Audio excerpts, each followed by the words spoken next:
Hey, brother. You have a good day, too. Ladies and gentlemen, the Los Angeles Mission does not want you sitting on their property. You guys got to pack up your stuff. I apologize for the inconvenience. People with the best of intentions have this stereotypical view of, I want to come and help somebody. I'm Senior Lead Officer Dion Joseph, LAPD Central Division. Behind me is Central Station, and we're in the heart of Skid Row. They think that Skid Row is the springboard for ending homelessness because it has the highest concentration. But no, you gotta know who you're dealing with. The majority of people that you see sitting out there in the streets and sleeping in the streets are mostly out there by choice. They're there because they want to be close to their addiction and drugs, and they wouldn't take housing if you had a mansion waiting for them. They wouldn't take it. You been all right? You got love for Joseph. I love you too. Homeless man in Skid Row eats better than a poor child in South LA with a roof over their head. You get fat in Skid Row.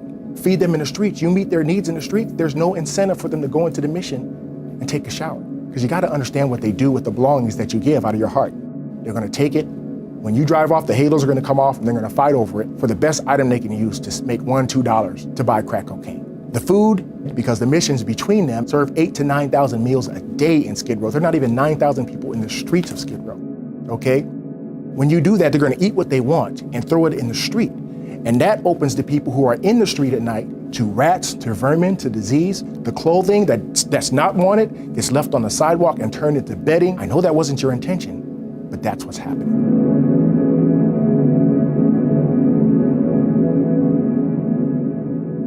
Hey. Hey, brother. Good to see you. How you doing, beautiful? God bless you. Hey, how you doing? All right. Hey, brother. Hey, Tony, how you doing? How are you? The crux of what community policing is not just policing a community, but becoming a part of it, you know, at some point in your career. And that's what I am for Skid Row. Skid Row is literally my second home. Hey, what's up, brother? Read that real fast. Let's see if that supplies what you need. How you doing this morning? Oh, man. Yeah, that's what I need.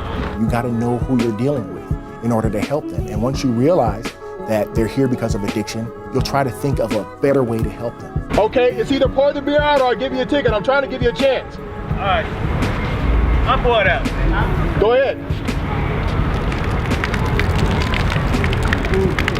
All of it. Thank you. All right.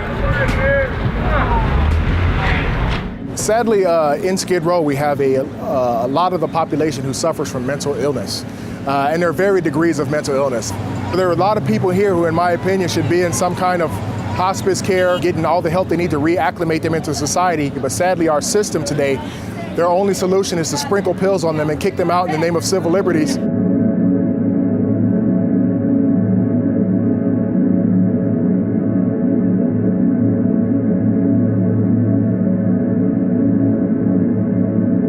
We are not the answer to ending homelessness as law enforcement. We are one part of that solution. And our part is this: safety. After it's safe, the Union Rescue Mission, Midnight Mission, SROs, Skid Row Housing Trust, LAMPS, they do their good work because now they have a clean, safe environment to do so, and they have a better chance of rehabilitating people because the area is better. Give these people an environment where they feel that they're in an actual community. Hi. How you doing, How you been? Good to see you. Hey, Always brother. How you wonderful doing, to man? see Good to see you. Happy New Year to you. Happy New Year to you. Once you see these people graduating from drug programs and having sustained sobriety, there should be businesses out there lining up to give these people a second chance. That's how you fix Skid Row.